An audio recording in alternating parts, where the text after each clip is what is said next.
Hi, welcome to Infusion Health, the podcast. I'm comedian Chris Patrick, a.k.a. self-proclaimed power man. And I'm here with my co-host and significant other, Rach. Hey, guys. Now, today we got an interesting story. We're talking about business. And one of the things about business is you create something, you know, it starts to sell. Then all of a sudden you make a deal, or you get somebody who you think is going to take you to the next level. And then you find out that they own everything and all that. And we're going to talk to, her name is Cheval. She designed shoes, but she did design wedding gowns, but she can't use her name because she's under contract obligation not to use her own name. And it's basically, you know, from the old saying, when you do something, you hire a lawyer, then you hire another one to watch him. And when you're young, and I've seen it, being in the entertainment business, when you're young and you think you're going to do this and you sign this contract and there's nobody there, nobody there with you or whatever. And you're like signing it. And next thing you know, you sign this, So she's going to tell us about her story. And I can't wait to bring her in. And Cheval, welcome to the show. Hi. Thank you so much for having me. Of course. Thank you Okay. so much We know you can't use your real name because of contractual obligations, but can you tell us that you design wedding dresses or wedding gowns or? Yes, I'm formally known as a wedding dress designer. Okay. You may have caught some of what I was doing before on a show called Say Yes to the Dress. Yes. Mm-hmm. And I've been involved in actually a 2-year litigation now, all kind of revolving around a contract that I signed when I was just 25 years old. So a good 10 years ago. And I'm still actually in that active litigation. But I've kind of, looked at my situation and tried to figure out a way to get back out there and have some form of a creative expression. So I have changed my name publicly and I've gone into a non-competitive category, which is shoes. So say yes to the dress. And correct me if I'm wrong. I think it's a lot like Project Runway, but you win the show and then they No. Okay, you don't. Say Yes to the Dress is women that are going in to Kleinfeld's and wanting a wedding dress. Okay. This beautiful person that we're talking to had designed quite a few dresses for the company that she decided to sign this contract with. Okay. No insult to her, but just like our kids are right around that age, young and dumb, you don't know. Yeah. You believe that they have the full intent to treat you as kindly as your parents, protect you like your parents, and then you sign the contract. Yeah. Yeah.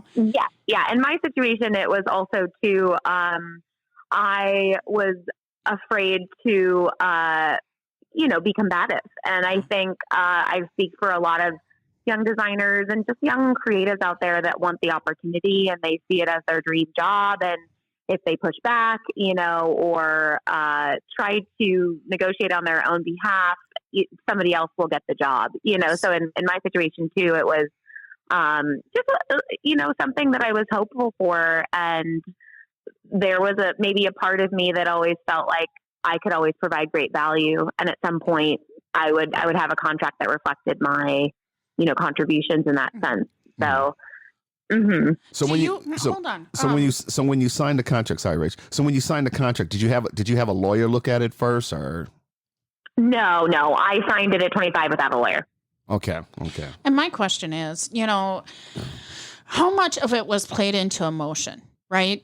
Like if you don't sign this contract, you might lose it, right? I know many young artists out there, like they're afraid not to sign a contract because they might lose that wonderful opportunity. Right. Yes. And that definitely played a role for me in my experience. I was afraid to lose the opportunity and I was, always hopeful, but 10 years later, that definitely was not really the interpretation, nor did it reflect the experience I had for a 10-year period. Right. Mm-hmm. So yeah, but I think in my situation now, it is what it is. I'm involved in this massive lawsuit and I am just hopeful that I can be an example, for people out there that might be in my position, at that age. And let me just, note that you are a living example because two great artists that didn't know better than to sign a contract were Elvis and then Prince. You know, they yeah. had some hard contracts. They signed contracts, but I think Elvis never did have a contract with the Colonel, but the Colonel basically was his manager, but there was never a signed contract. But the Colonel had a lot of stuff on him and stuff like that to continue being his manager. But that's the thing when you go into business, when you're starting to climb up and you're starting to see the money, you know, those money signs get in your head, but you got, hey, you know what? You got to take a dose of reality and go, hey, I need to get a lawyer to look at this, you know. And of course you're there and they're like, well, if you don't sign this, we're going to, you know, well, I need to take it, you know, and you got to be firm and just say, hey, I got to get somebody who's representing me. Yes. My perspective now is just, you always have to have somebody that is willing to come in on your behalf and have your interests in mind. And that's kind of something that I'm focusing on moving forward is how can I make sure that my story will inspire others in a way that they have their interests being protected and, you know, thinking on a bigger picture at this point, because it's not just obviously designers. It also happens in the music industry and with respect to non-competes and all these other things that a lot of industries try to implement. Yeah, 'cause I was watching this show, Making the Band with P. Diddy, and he wanted the group to sign these contracts and they get their advancement money. And the guys, this one girl wouldn't sign it. She's like, and they're like, sign it, sign it, sign it. And of course, his lawyer was explaining. I'm like, well, when you look at his lawyer, who's his lawyer representing? His lawyer's representing him. So you need somebody to represent you, and you need to look at the lawyer and have somebody who knows what they're doing. Because obviously, you know, you don't, I don't. So have a lawyer who knows what contracts look like and can look at it and say, all right, this is what he's doing. And it can explain it to you because he has your best interest at heart, especially if you're paying him. Yeah. Yeah. And also there's so much nuance that goes into that stuff that there's a lot of different contracts out there, you know, and it all kind of depends on the wherewithal of everything going into it. You know, there's a lot of context that people aren't privy to. So, you know, in those cases, it's hard to give the full picture. Yeah. You know, some of those new people that are going into new contracts and stuff like that. My daughter hasn't been blessed with a contract yet, but she's going into acting. And for her, you know, it's all about, oh my gosh, I freaking am making it, right? Now it's time for a sign of a contract. You know, even before that, it's, you know, hopefully to get these deals. Then you move into the contract and was there any of that where before you got to the contract with this company, were you making dresses with them and then got into the, like, how did that relationship start? Actually, I used to work at another house of brands. So I had a career, you know, established already. And I actually found this company and reached out to them originally. And so it was definitely a situation where I was looking for an opportunity. And I think it was probably either my second or third interview there where, you know, of course there's going to be a contract of some sort if I'm coming on as a head designer. So there wasn't any, you know, establishment or real relationship before that. But with respect to your daughter, you know, obviously, you know, with artists and talent in general, if you're going into the acting world or you're in influencing, you know, there's a lot of contracts that are involved, especially like influencing agreements where, you know, you're signing to endorse a product of some sort, you know. So again, it just kind of speaks to that. Like, you just want to make sure that you're giving yourself time to understand what it all can mean and how it could potentially be interpreted if it's not protecting your interests. Mm-hmm. Well, also too is, you know, you're a young artist, so you probably don't have, you know, a lot of money. So you go into it and this guy's like, well, sign this contract. Well, I need my lawyer to look at it. Now to take it to a lawyer may charge you $150 an hour, but it's worth paying that $150 an hour, because if you pay that, however much it is, you know, if you do pay that, as opposed to then you just sign the contract and you find out later that they're making money off you and all the money you get nothing, you know. So it's worth paying that little $150 for an hour. Just say, hey, because he has your best interest at heart, and he can look at it and say, okay, this is what you need to do. This is, you know. Yes. I definitely recommend a lawyer always now. But even in my next kind of mission and building out a foundation, that is something I want to hopefully focus in on is how to provide resources and pro bono attorneys for people that might not be able to afford a second set of eyes or a legal set of eyes on something that they're looking to venture into. Mm-hmm. Well, my thing is too, being an entrepreneur myself, is that one of the things you need to do when you start out is get your team together now. Even if you can't afford them, you can always talk to a lawyer and say, hey, I may be coming in these contracts. And the lawyer will say, well, hey, when you get one, I'll charge you this, but come in, have me look at it, and they'll tell you, don't sign nothing until I look at it. Right. Yes. Yeah. So, I've looked at some of your new art. It's on your Instagram, which is She is Cheval is one of my Instagrams. And then we also have All That Glitters on the gram, which my fiance and I actually started as our podcast Instagram. And obviously, during my lawsuit, I had to hand over what I always thought was my personal Instagram over to the corporation. And so I'm just grateful that social media does give you a platform to reach people, because my goal in sharing a lot of my lawsuit was to make sure people knew what was going on. Authenticity is such a big thing for me, especially in my design expression. And so I really had a hard time, grappling the thought of how can I reach people that I've been speaking to on a personal level for so long that don't know I'm no longer behind those messages, so that was something that was really tough. But yeah, I now have two great Instagrams to speak to people, and it's from my voice. And as scary as social media can be, I am very grateful for it. Yes. Yeah. And this is your own brand now, right? You have not signed a contract with anybody? So this particular brand, She is Cheval, is actually a team of women. Okay. One who I met through the Yale School of Management, and they were actually covering my case. So we developed a strong friendship, and she is the chief operating officer. And then another young lady I had the pleasure of working with in my former position. She was my sales director. And so we have a 10-year professional relationship as well as a friendship. And so she's working on kind of the customer experience side and sales side. So the three of us, are building it. We're the founding members. And we've just been hyper focused on, new specialty product and a way to create community and a place for women to find sparkly shoes and feel good about themselves. So do you ever see like 5-10 years down the road? Because in 2027, you'll be finally done with this contract, right?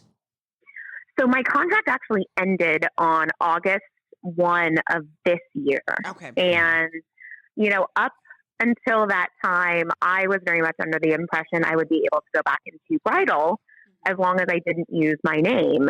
And then, a few days before, the district court ruling was enforcing a 5-year non-compete outside of my contract, where I cannot identify to the trade that my former employer manufactures and sells, which is it's a non-compete in its own facet, but it's relevant to me, the human being, right, more than me using my name. So in this case, it doesn't matter what name I use. I cannot identify to that trade that they compete in for a period of 5 years.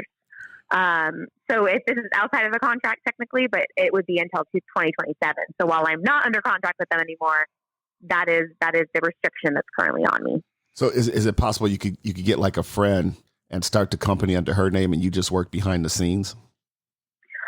The legal nuance to me at this point, like I fully am still not aware of, how things can be interpreted and what is really legally allowed. And so in my best interest, I've just said I need to respect the ruling that has been given to me. And I kind of see it as it's not worth tampering with. Right. I need to stay in my lane and be respectful of what the court has, decided. And I have rights to appeal, which I have.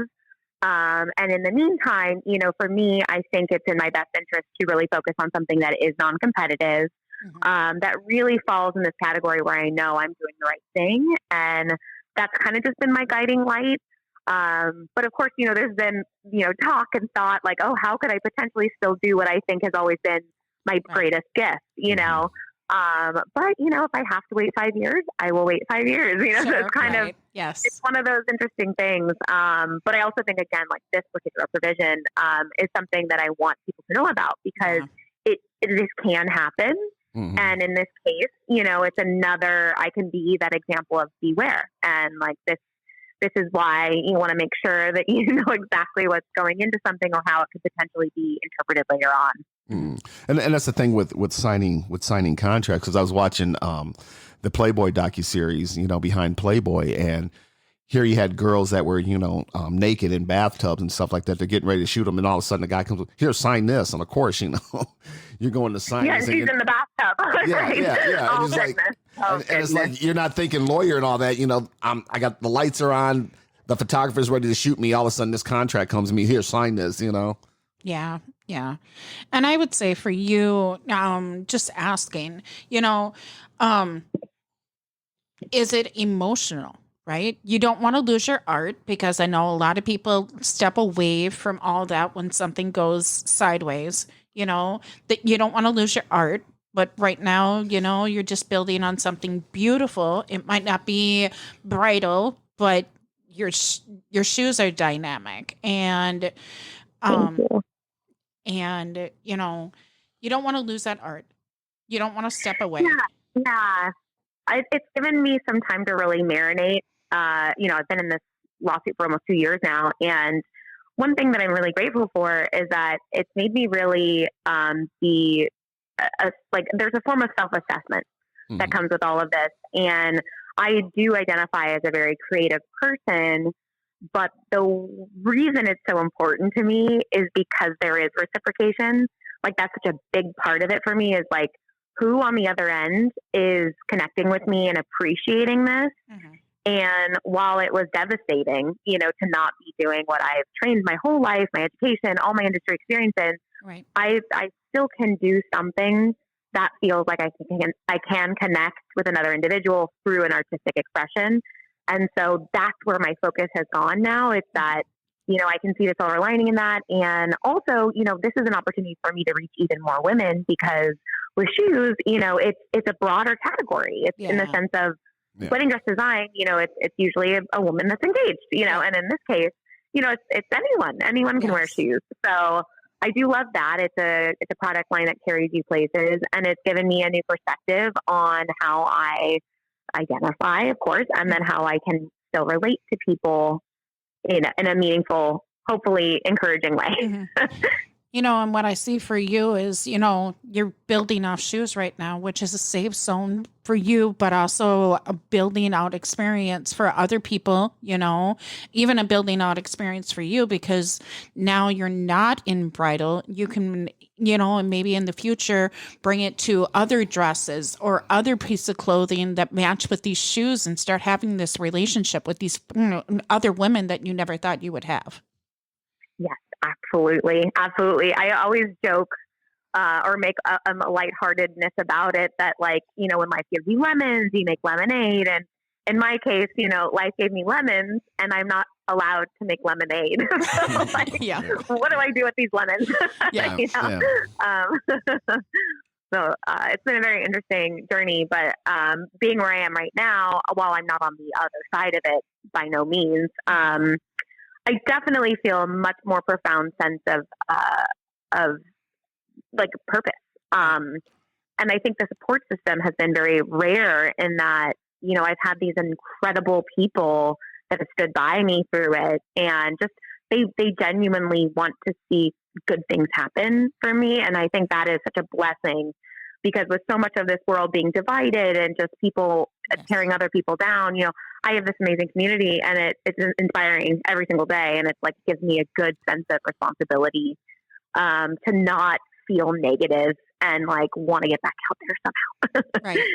Well, also too, I want to say to the people out there, there's a lot of people out there, entrepreneurs like myself, but like I said before, establish your team now. There are a lot of resources out there to help you start a business, and a lot of this stuff is free that you can just go onto the your county website and all that. and your state website, and they'll give you things as far as starting in what's the difference between an LLC, what's the difference between an LLC and and a corporation. Should you incorporate? And this is stuff that it's out there for free for you.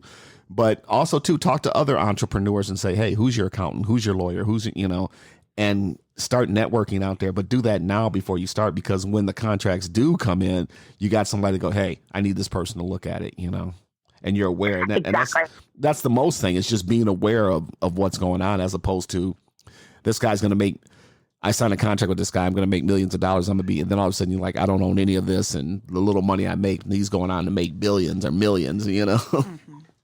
Totally. Yep. That's the way to do it. And that there's so much resource, like if you don't have the resources, the resourcefulness can kick in a lot of facets with the internet now. Yeah. And being able to go out and research and see what other people are doing. And I always say, like, despite, negative experiences, I still think most people are inherently good and they want to support and be a part of something bigger than. So, even in my position, it's like, gosh, I just want to see other women succeed. So like that's, however I can help, and I'm there for it in that sense. Mm-hmm. Even you, now have you established your foundation? Does it have a name? We are actually, yes, we just got approved for a 501c3, and we will be focusing the curriculum on providing resources and pro bono attorneys for young creatives and entrepreneurs, not just specific to the design world, but, anybody that's kind of looking to get into business or small business management, that kind of stuff. Mm-hmm. Or maybe it's influencers too, that need help with a contract, reviewing that kind of stuff. We did go by a girl you might know as our, hopeful mate, but we're not set on anything just yet. Okay. And we actually don't know exactly how it's going to be involved with all that we've got going on with the business. It's definitely a different territory with it being a nonprofit. Right. So there's obviously a lot of nuance that goes into it, but we're also learning about that kind of world as well. But we know what we want to accomplish with it. So hopefully by the beginning of next year, we'll be able to officially launch it. Beautiful. Mm-hmm. Yeah. Yeah. Taking it to the next level. But you got to learn from your mistakes. You got to learn from your mistakes, especially in business. I also think it's important what Shival is doing, when you've learned from your mistakes, protecting the other people. Yeah. Absolutely. Very important. And that's the thing. And that's the thing with young entrepreneurs. If you're totally oblivious to all the stuff that's going on, there are tons and tons of night classes or courses you can take on starting businesses, and it's worth spending the money. And good news, you can write it off. It's right. It's exactly. worth taking a business. It's worth taking a business class or taking a night business course or something like that, just to find out absolutely where you're at. What is this? Because the more the better for you. Like G.I. Joe used to say, knowing is half the battle. Yep. Exactly. And just a side note, our children. Even for the famous people out there, our children want to start getting into show business and all that. Yeah, we know the ropes, right? We know how to connect this person with that person, this person with that person. But our younger children don't know how to listen to us. We didn't know how to listen to our own parents, right? And, right. And we're like, we could tell our children a million no's, and they're going to go to that one yes from the stranger, right? And that stranger just told them the same thing we told them. Right? Right. But it's important. But some of us got to learn through experience. So. Exactly. The hard knocks, But I think it's important that even the parents listening to this that already know the right way, show these other things to their children. So, even the difficult children that are wanting to be artists and creators are able to find the right information. Exactly. Yeah. Exactly. That's it. But there's things too, like, the simple thing is, and let's walk it through it. I come up with this widget. I invent this widget.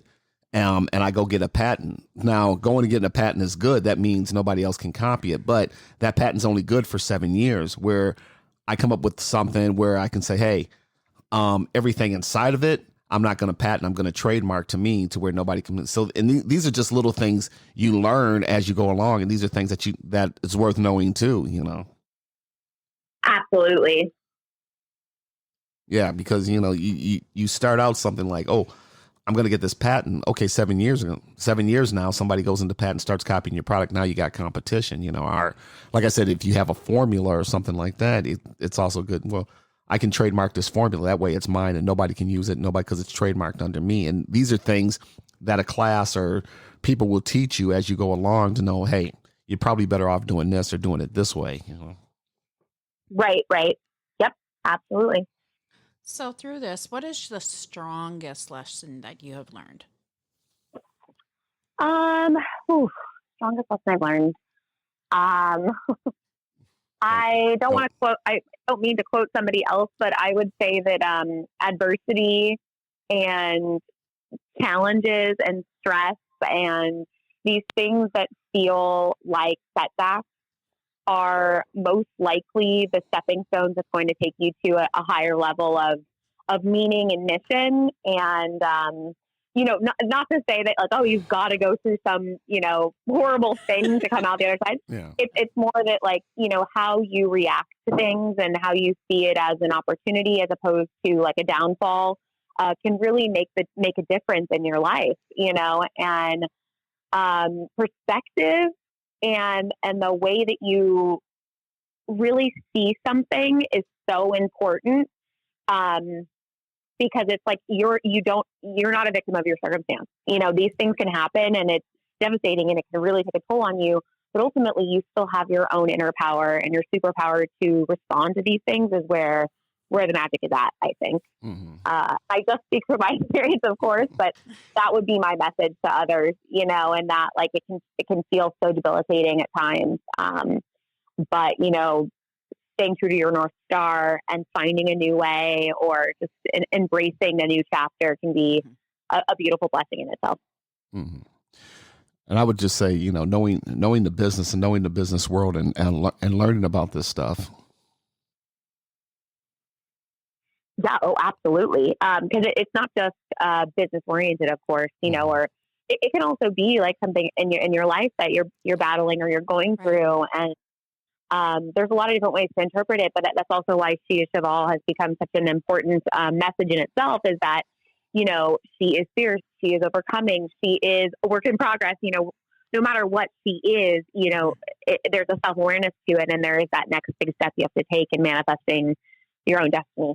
Yeah. And I don't want to sound like a broken record, but like I said, with a lawyer, but you may meet somebody and this guy's like, oh, I can do this for you. And he'll be the nicest person you ever met. He'll be act like you're your friend. He'll hang out. You think this guy's your friend, but on the other side, he's setting you up to really take advantage of you. So still, no matter what, like, hey, I'm your friend, Chris, come on, get a lawyer to say, I got to have my lawyer look at it, before you sign anything. Lawyers are very good.